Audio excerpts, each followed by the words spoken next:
Bismillahirrahmanirrahim. Qala al-musannif rahimahullahu ta'ala wa nafa'ana bihi wa bi'ulumihi fid dharain amin ya rabbal alamin.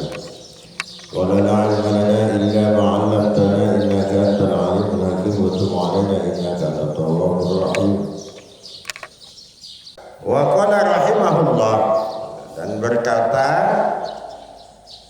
rahimahullah maksud man ata Allah ta'ala bil ilmi nafa'ahu sirruhu. Orang siapa yang taat kepada Allah Subhanahu wa taala dengan ilmu, nafa'ahu maka akan bermanfaat terhadapnya sirruhu, rahasianya ilmu. Dia udah punya ilmu, terus ilmunya itu berlandaskan taat kepada Allah, maka akan muncul rahasia-rahasia ilmunya itu akan dimunculkan oleh Allah pada dirinya. Sebaliknya, biar dia punya ilmu, kalau tak didasarkan kepada taat kepada Allah, maka lam yanfa, di depan kan sudah. Ini kebalikan, tak manfaat. Kalau bisa menjaga nafsunya, disandarkan kepada Allah semuanya, maka rahasia-rahasia tentang ilmu yang dimiliki, yang ada di dalam dirinya itu akan dibuka oleh Allah Subhanahu wa taala. Karena orang yang suka belajar karena Allah Subhanahu wa taala, semakin dia belajar, dia itu tidak akan makin sombong. Maka pepatah orang cari ilmu itu semakin berisi semakin menunduk, seperti padi dia. Berarti orang itu tuh kalau bisa seperti itu, berarti dia itu ilmu yang didapat itu landasannya kepada ridho Allah, bukan ke yang lain. Kalau ada orang belajar makin pintar tapi makin sombong, makin ujub dan sebagainya, berarti dia itu cari ilmunya bukan disandarkan kepada Allah. Niat awalnya udah salah. Dia yang belajar karena pengen dihormat orang, yang belajar karena pengen mudah, nanti asal aku udah pintar gampang cari uang. Itu yang ada, nanti orang itu akan sombong. Kalau orang cari ilmu itu harus lillahi ta'ala wa izalatul jahli. Ini tuh itu jatuh itu. Cari ridho Allah dan menghilangkan kebodohan. Ketika ilmu telah didapat, tak usah khawatir. Yang akan mengangkat derajat itu udah janji Allah, yarfa'illahu alladhina amanu minkum walladhina utul ilma darajat. Allah janji, kita kok masih ragu. Cuma manusia ajak janji kita kadang percaya. Akhirnya apa? Akhirnya di PHP. Janji Allah tak percaya. Dan janji Allah itu orang punya ilmu dan beriman itu akan diangkat. Yang penting lillahi ta'ala. Selanjutnya waqala, dan berkata siapa Imam Syafi'i, ma min ahadin illa lahu muhibbun wa mubghidun. Tidak ada dari satu pun orang itu illa kecuali lahu bagi orang itu muhibbun wa mubghidun, orang yang senang, wa mubghidun, dan orang yang benci. Kita maksudnya berarti semua orang, bahkan Rasulullah. Jadi ada yang suka, ada yang benci, apalagi cuma kita. Tak semua orang benci ke kita, tak semua orang senang dengan kita. Artinya apa? Dasarnya itu bukan karena kita jeleknya atau bukan karena baiknya.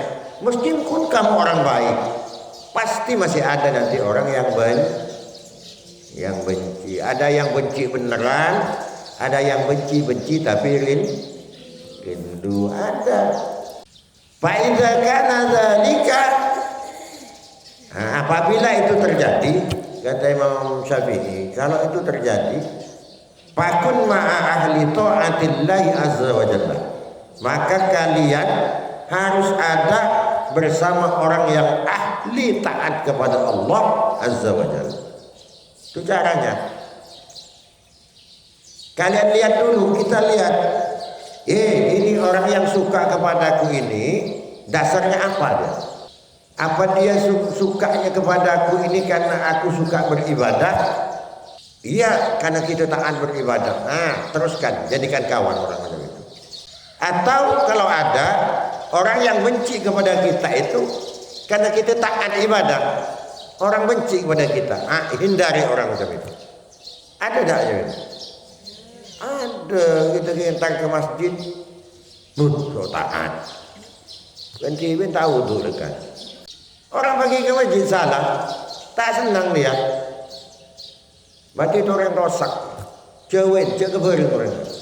Cek kamu, sokeng cek keber. Kalau orang senang kepada kebaikan, orang itu yang cepat jadikan kawan. Pak akrab dengan orang macam itu. Maka kita akan semakin jadi orang yang bersyukur kepada Allah. Makin jadi orang taat kepada Allah. Jadi caranya, lihat dulu. Dasar kebencian mereka itu apa?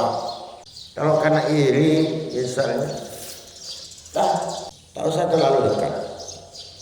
Kita tetap jalan. Dari tempat itu harus yang semakin membawa kita taat kepada Allah. Karena orang ini udahlah kita tak bisa ibadah sendiri, paling tidak jangan nyakiti, jangan ganggu orang lain. Orang karena suka ngaji, orang suka sholat malam, suka jamaah ke masjid, dukung, paling tidak ada semua. Senang melihat orang macam itu. Jadi dapat juga itu pahala. Jangan sebaliknya, sudahlah dia tidak sholat, apalagi sholat malam. Ada orang taat, tetangganya taat, keluarganya taat kepada Allah, digosipin, ngegedungin.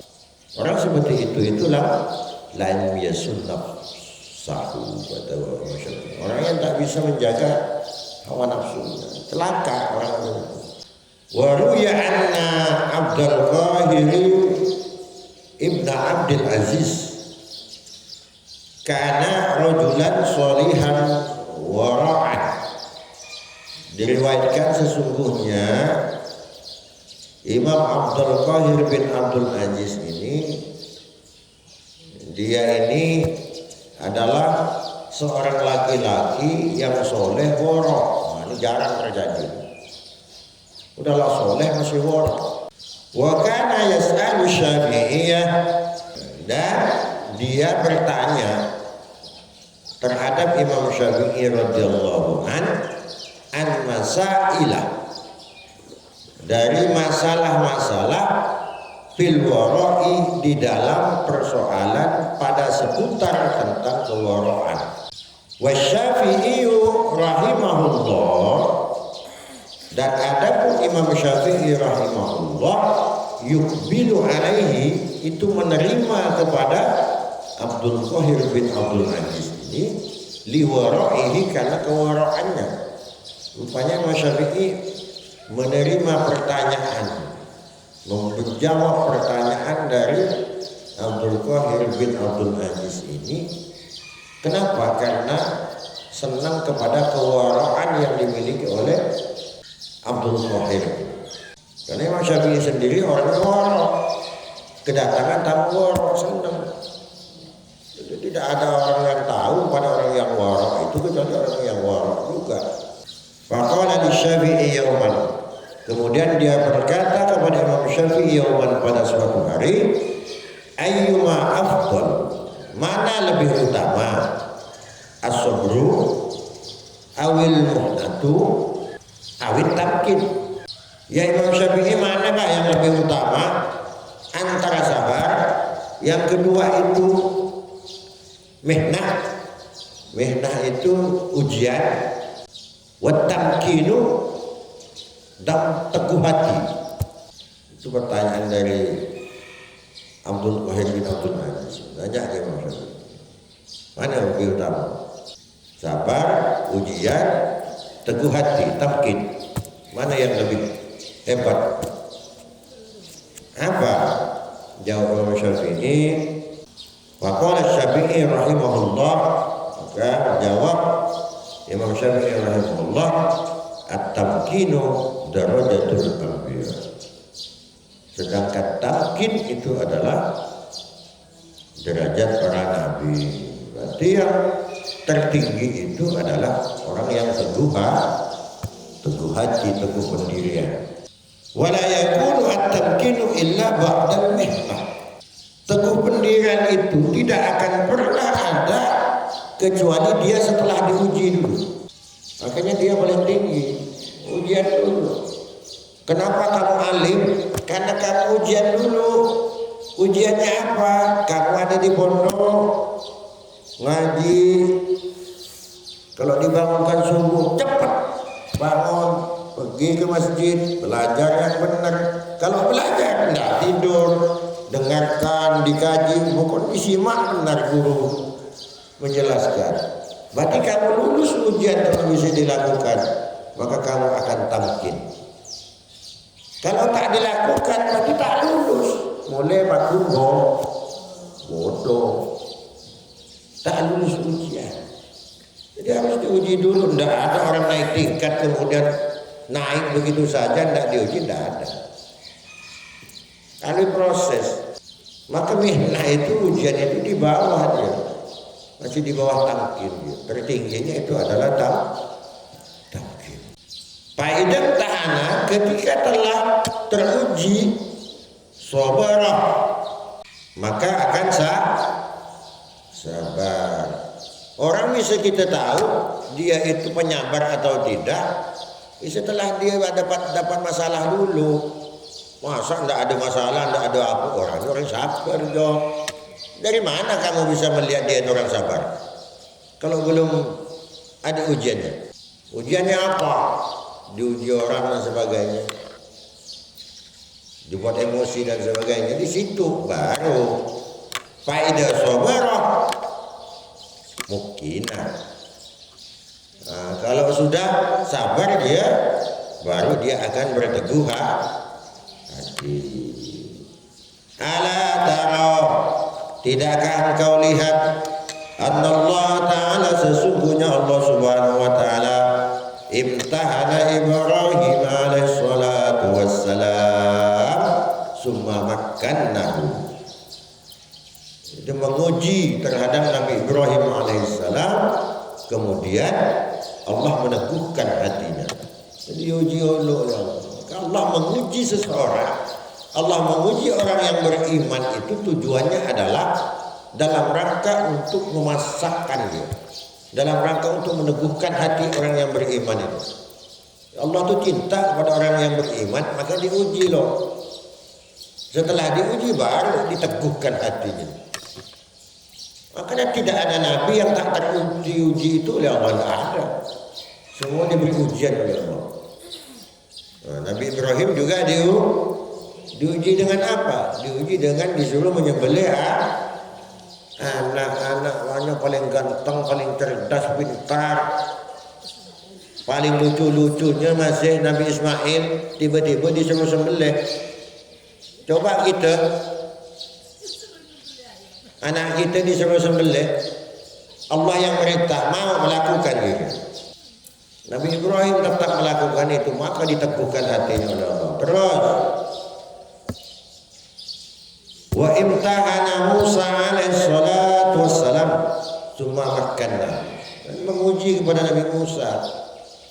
Nabi Musa dikejar-kejar Firaun, termasuk dihianat oleh kaumnya juga, ada kaum yang berkhianat kepada dia.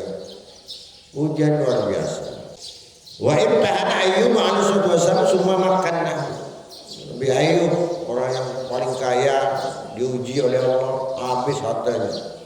Istrinya juga lari semua, kecuali satu yang kemudian kembali, satu yang tetap teguh kepada Nabi Yusuf, kepada Nabi Ayub. Sampai untuk makan itu rambutnya dijual, togel. Tapi itu kemudian Nabi Ayub berjanji akan menghukum istrinya dengan 100 cambukan. Tapi setelah sembuh Nabi Ayub, Allah merintahkan ambil lidik berjumlah 100 suruh kepakin. Itu sebagai gantinya, udah cukup. Kenapa? Padahal itu kebaikan istrinya. Untuk mengkasih, untuk memberi makan dia dan suaminya. Tapi caranya yang salah, tetap dihukum. Apalagi memang caranya salah, tujuannya salah, tak akan dibiar. Tak akan dibiar. Wa imtahana Sulaiman alaihi salatu wassalam summa makkanahu. Allah menguji Nabi Sulaiman wa atahu mulkan, kemudian Allah memberikan kerajaan. Diuji semua. Wa tamkinu afdalud darajat. Jadi kita Syafi'i, dan adapun teguh hati itu, keteguhan hati, afdalud darajati adalah paling utamanya derajat. Sampai pergi ke masjid, biar orang sambil imik-imik, terserah kau lah. Tak ada bukti-bukti, bukti. Penting aku ke masjid. Nah, itu tamkin. Bukan kapan orang anak olo pada tak pagi dia ni. Kapan laku sokku. Malu gitu deh, betul. Kata balik boleh. Berarti tak tamkin itu berarti. Tak teguh hati berarti, belum tahan ujian berarti orang macam itu. Masa bodoh? Anjing menggonggong kabilah tetap berlalu, ngomonglah kau sama kau. Pendek mana tak colong. Sementing kau yang niat ibadah ke Allah, niat atau pada ke Allah, dia dari itu Allah. Udah, lepas puas kan kita mau pergi. Ya, kata Imam Syafi'i, memang tidak ada orang yang suka semua. Tidak ada yang suka semua. Tapi tidak semua juga orang membenci kita. Pada benda bah, saya lebur benda, saya benci benda. Ya kalau ada lebur benda, saya benci ini tu. Rocak ke musuh, kita sama. Beres. Untuk apa pikiran itu kita membawa penyakit? Untuk apa kita banyak pikiran? Sandarkan semua kepada Allah, maka semua akan tenang. Qala Allah Ta'ala wa kadzalika makkanna li Yusuf fil ardh. Begitu juga, dan karena itu makanna, kami meneguhkan hati li Yusuf, kepada Nabi Yusuf fil ardh, di bumi. Wa Ayyubu alaihissalam ba'dal mihnah. Dan adapun Ayyub alaihissalam setelah diuji al-azimah, dengan ujian yang besar. Jadi ujian Nabi Ayyub ini luar biasa. Kita sudah sering dengar itu cerita. Sampai tubuhnya ini tidak ada lagi di badan ini. Daging-dagingnya ini tidak ada, kecuali tinggal kulit dan tulang. Bagian yang lembut di dalam tubuh ini yang masih itu hanya bagian-bagian seperti hati, limpa, yang tak diuji oleh, tak dimakan ulat. Semuanya itu dimakan ulat, dagingnya habis. Kita tidak ada yang sakit sampai segitunya, tidak ada. Tapi kalau pengen beri komoditi, tuh ada pak ke Jepang tuh. Seolah-olah kita Allah itu betul-betul tega. Nabi Ayyub itu seluruh tubuh habis, tinggal kulit, tinggal jantung, hati dan limpahnya. Seluruh daging-daging itu habis, dimakan ulat. Tapi Nabi Ayyub itu tak pernah dia sholatnya tetap semua. Kalau mau sholat Nabi Ayyub itu apa? Ulat-ulat itu diambil loh, diambil taruh. Sholat, udah lepas sholat, ulatnya diambil lagi, ditaruh lagi ke badannya. Sabar. Itu tawakalnya Nabi Ayyub luar biasa, mampu gitu.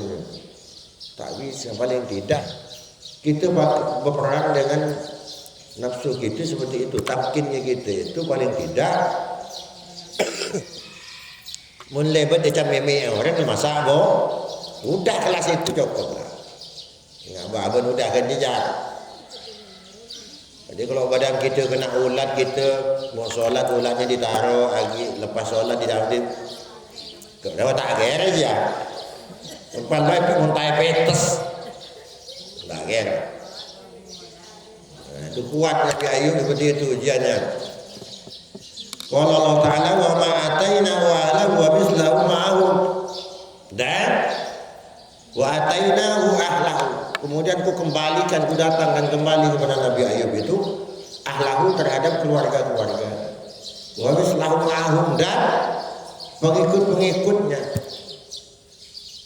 ma'ahum, bersama mereka, bersama Nabi Ayub dan keluarganya itu kembali. Awalnya Nabi Ayub itu kaya raya, dikembalikan lagi kekayaannya bahkan semakin banyak. Kemudian apa? Jemaahnya, umatnya yang dulu menghindar, pergi dari dia, kemudian dikembalikan lagi oleh Allah, datangkan lagi, bahkan berlipat-lipat lagi umatnya itu yang datang. Nah, itu balasan dari Allah Subhanahu wa taala. Itu ya. Untuk subuh yang akan datang, insyaallah, wa hadal kalamu min asy-Syafi'i radhiyallahu anhu yadullu ala tabakhurihi fi asraril Quran. Itu menjelaskan siapa Syafi'i, keluasan ilmunya itu seperti apa Syafi'i. Ini akan kita jelaskan dalam pertemuan yang akan datang. Ya Rabbana bi annana akatarna wa alanna asrarna ala fatub alaina taubatan tafsil likulli hawbatan wastur lana awrati wa amirati liwalidina rabbi wa mauludina wal ikhwani wa sairil khillani wa kulli habba aw jiratin aw suhba wal muslimina ajma'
bi annana